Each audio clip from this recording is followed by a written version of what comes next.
सुप्रभात विद्यार्थियों, आप सबका स्नातक प्रथम वर्ष संस्कृत की कक्षा में पुनः स्वागत है। हमने इससे पूर्व वीडियो में तुल्यास्य प्रयत्नम सवर्णम की व्याख्या करते हुए उच्चारण स्थान के बारे में बताया था। आज हम यत्न के बारे में चर्चा करेंगे। यत्न को दो प्रकार का बताया गया है, आभ्यंतर और बाह्य। यत्नो द्विधा अर्थात यत्न दो प्रकार का होता है, एक आभ्यंतर और दूसरा बाह्य। आद्यः पंचधा, आभ्यंतर प्रयत्न 5 प्रकार का होता है। ये 5 प्रकार इस ऐसे हैं: स्पृष्टे स्पृष्टे विवृत,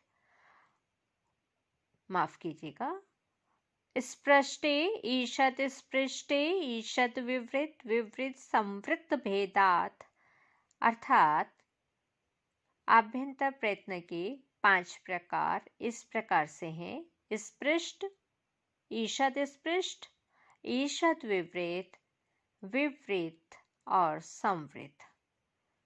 तत्र स्पृष्टम प्रयत्नम स्पर्शाना, इनमें से स्पृष्ट प्रयत्न स्पर्श अक्षरों का होता है। ईषत् स्पृष्टम अंतःस्थानम, ईषत् स्पृष्ट प्रयत्न अंतस्थ अक्षरों का होता है। ईषत् विवृत मुष्मा नाम, ईषत् विवृत प्रयत्न उष्मा अक्षरों का होता है। विवृतम स्वराणाम, और विवृत प्रयत्न स्वरों का होता है। सारे स्वर का प्रयत्न विवृत है। ह्रस्वस्य वर्णस्य प्रयोगे संवृतम, ह्रस्व अवर्ण का प्रयोग अवस्था में प्रयोग सिद्धि के समय केवल विवृत प्रयत्न है, किंतु ह्रस्व अवर्ण का उच्चारण काल में संवृत प्रयत्न है। स्पष्ट लिखा हुआ है, ह्रस्वस्य अवर्णस्य प्रयोगे संवृतम। ह्रस्व अवर्ण का प्रयोगे यानी उच्चारण काल में संवृत प्रयत्न है। प्रक्रिया दशायां तो विवृतम एव, और प्रक्रिया दशा में विवृत केवल विवृत प्रयत्न ही होता है। अब प्रश्न होता है, यत्न किसे कहते हैं? तो कोशिश करने को यत्न कहते हैं। यह यत्न भी 2 प्रकार का होता है, एक वर्ण की उत्पत्ति से पूर्व और दूसरा वर्ण की उत्पत्ति के पश्चात। जो यत्न वर्ण की उत्पत्ति से पूर्व किया जाता है उसे आभ्यंतर प्रयत्न कहते हैं, तथा जो वर्णोत्पत्ति के बाद किया जाता है उसे बाह्य प्रयत्न कहते हैं। इन प्रयत्नों में आभ्यंतर प्रयत्न 5 प्रकार का होता है।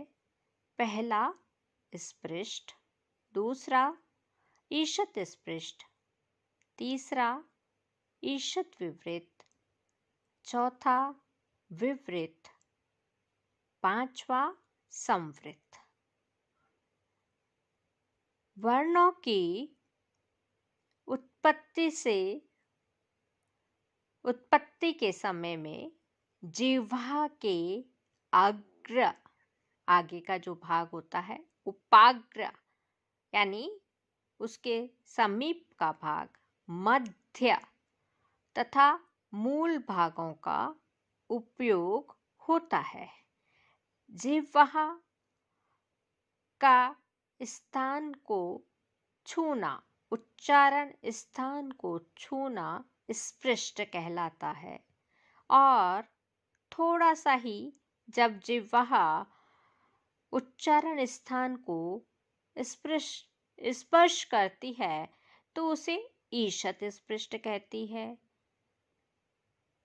जब जिह्वा उच्चारण स्थान से थोड़ा दूर रहती है तो ईषत् विवृत, और जिह्वा का उच्चारण स्थान से दूर रहना विवृत तथा हटकर समीप में रहना संवृत कहलाता है।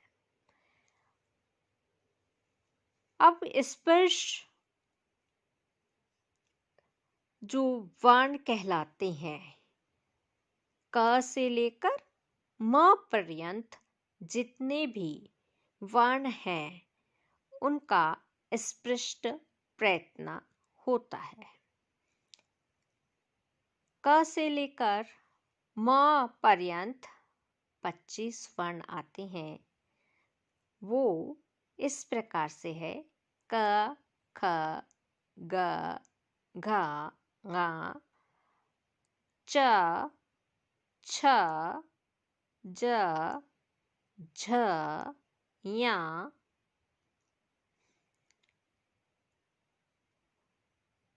ट, ठ, ड, ढ, ण, त, थ, द, ध, न, प, फ, ब, भ, म। इन 25 जो वर्ण हैं जो कि स्पर्श वर्ण कहलाते हैं उनका स्पृष्ट प्रयत्न होता है। अर्थात इन वर्णों के उच्चारण में जिह्वा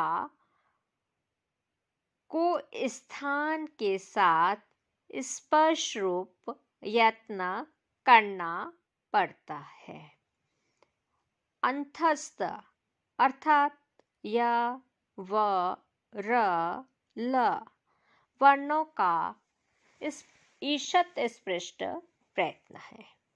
अर्थात इनके उच्चारण में जिह्वा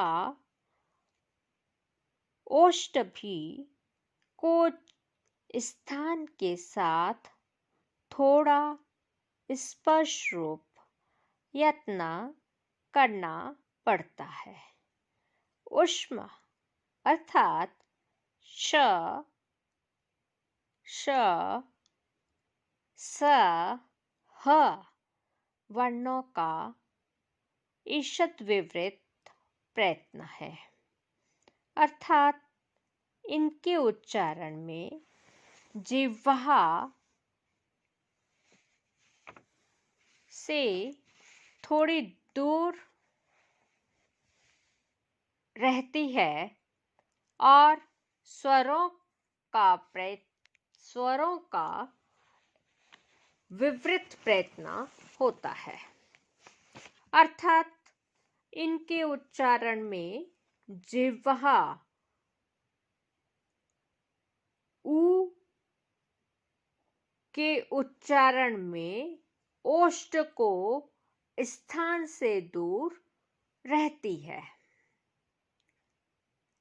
ह्रस्व अ का संवृत प्रयत्न है। अर्थात इसके उच्चारण में जिह्वा को उच्चारण स्थान से हटाकर उसके समीप में रखा जाता है। इन सब प्रयत्नों का शिक्षा ग्रंथ में यथावत वर्णन किया गया है। यह सब आभ्यंतर प्रयत्न के बारे में हमने चर्चा की।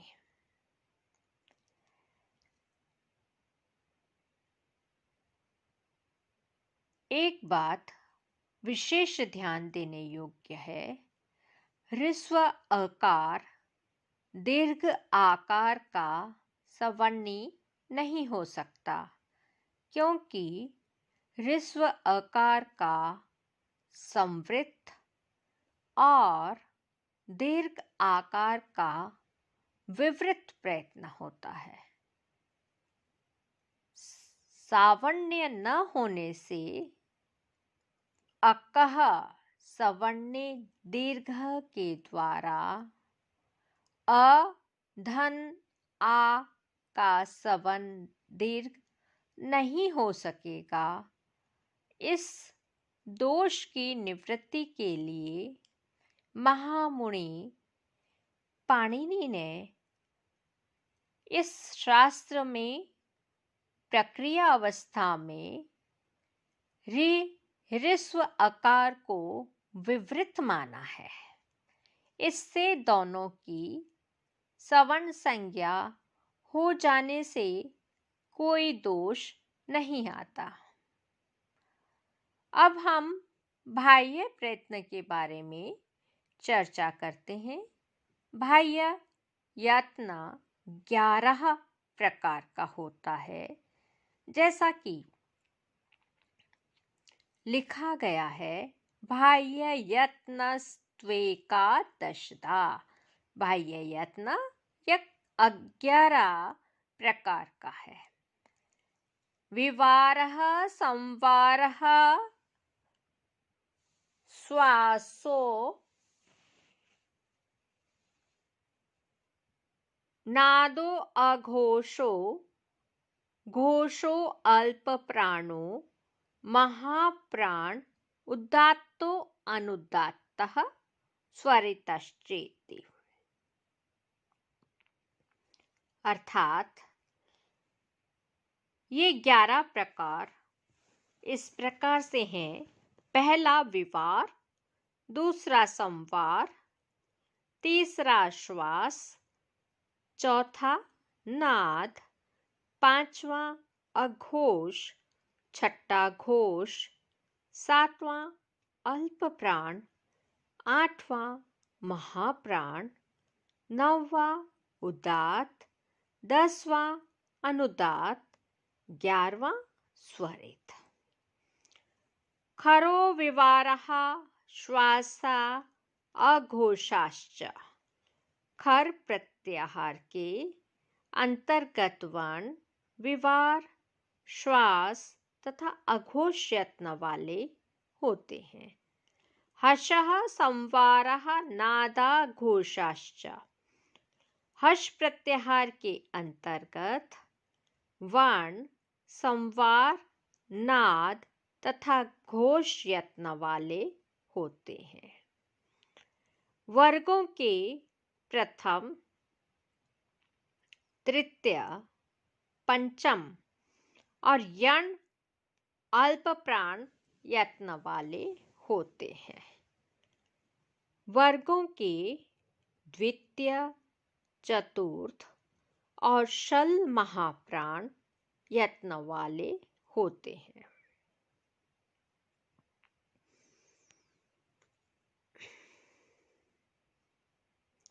जैसा कि लिखा गया है, वर्गानाम द्वितीयो चतुर्थो शलश्च महाप्राणा। अर्थात वर्गों के द्वितीय, चतुर्थ और शल महाप्रयत्न यत्न वाले होते हैं। विवार के बारे में, विवार को विवार क्यों कहते हैं? क्योंकि वर्णों के उच्चारण के समय मुख थोड़ा सा खुलता है, इस कारण इसे विवार कहते हैं। जिन वर्णों के उच्चारण करते समय मुख खुलता है, वे विवार यत्न वाले कहलाते हैं। और जिन वर्णों के उच्चारण के समय मुख के विकास नहीं होता, उसको संवार कहते हैं।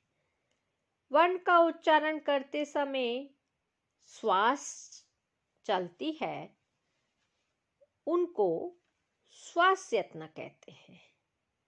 वर्ण का उच्चारण के समय नाद अर्थात गंभीर ध्वनि होने को नाद यत्न कहते हैं।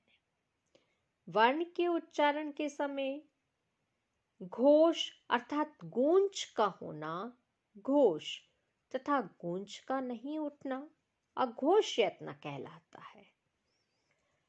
वर्णों के उच्चारण के समय प्राण वायु के अल्प उपयोग को अल्प प्राण कहते हैं और जब प्राण वायु का अधिक उपयोग होता है तो उसे महाप्राण यत्न कहते हैं। इस तरह यत्न स्पर्श, अंतस्थ, ऊष्मा, स्वर, जिह्वामूल्य, उपधमान्य, अनुस्वार और 8वां है विसर्ग। इन 8 जो शब्द हैं उनकी व्याख्या खुद ग्रंथकार करते हैं। कादयो मावसाना स्पर्शा। कादयो अर्थात क से लेकर मां अफसाना मां पर्यंत स्पर्शा स्पर्शवान कहलाते हैं। यणो अंतस्था यणवर्ण यानी यण प्रत्याहार में आएंगे य व र ल। ये जो 4 वर्ण हैं वो अंतस्थ कहलाते हैं। शल उष्माणः शल प्रत्याहार जिनमें कि क्या आएंगे वर्ण श, तालव्य श, मूर्धन्य श, दंत्य स और ह। ये 4 वर्ण ऊष्म है।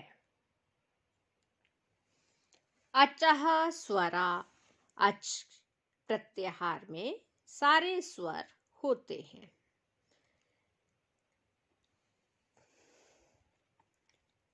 क ख इति खगाभ्यां प्रागर्थ विसर्गो सदृशो जिह्वः मूल्य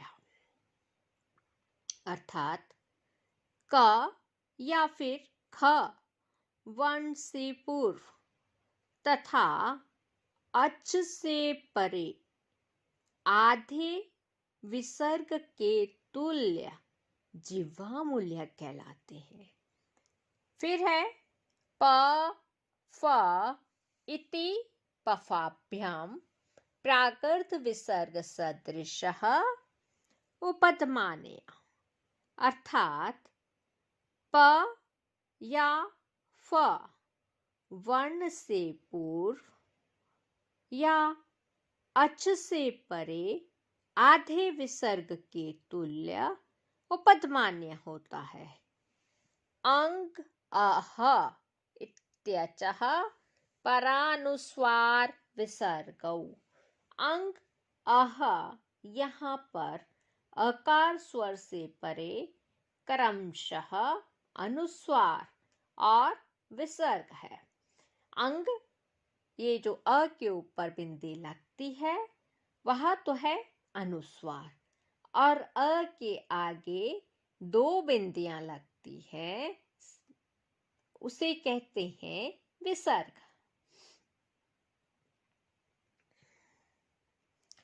तो इस तरह से हमने बाह्य यत्नों के बारे में जानकारी ली। आपको मैंने PDF फाइल भेजी है जिसमें स्थान बोध चक्र बना हुआ है। उसमें एक साथ स्थान बोध चक्र हमारे फोटो में नहीं आ रहा था, इसलिए 2 हिस्सों में बांट कर स्थान बोध चक्र आपको दिया गया है। आप जब अपने नोटबुक में स्थान बोध चक्र लिखें तो सबको मिलाकर लिखें। दोनों जो फोटो भेजी गई है उन दोनों फोटो को मिलाकर लिखें, जिससे आपको पढ़ने में आसानी होगी। दूसरा, अगर आपने पुस्तक नहीं ली है तो पुस्तक लेके जब आप अध्ययन करेंगे तो और अधिक स्पष्ट होगा। अब है आभ्यंतर यत्न बोध चक्र में भी यही स्थिति है, और बाह्य यत्न बोध चक्र क्या जो कि मैंने PDF में भेजे हैं उनकी भी इससे यही स्थिति है। इसलिए आपको दोनों जो हैं वह मिलाकर लिखने हैं, नहीं तो अपनी पाठ्य पुस्तक में देखें। मेरे पास लघु सिद्धांत कौमुदी भीमसेन शास्त्री की है। आप किसी भी व्याख्याकार की ले सकते हैं। सभी में लघु सिद्धांत कौमुदी की व्याख्या दी गई है। आज हम यहीं पर समाप्त करते हैं। यहाँ तक हमारी तुल्यस्य प्रयत्नम सवर्णम इस सूत्र की व्याख्या हुई है, क्योंकि तुल्यस्य प्रयत्नम सवर्णम में कहा गया है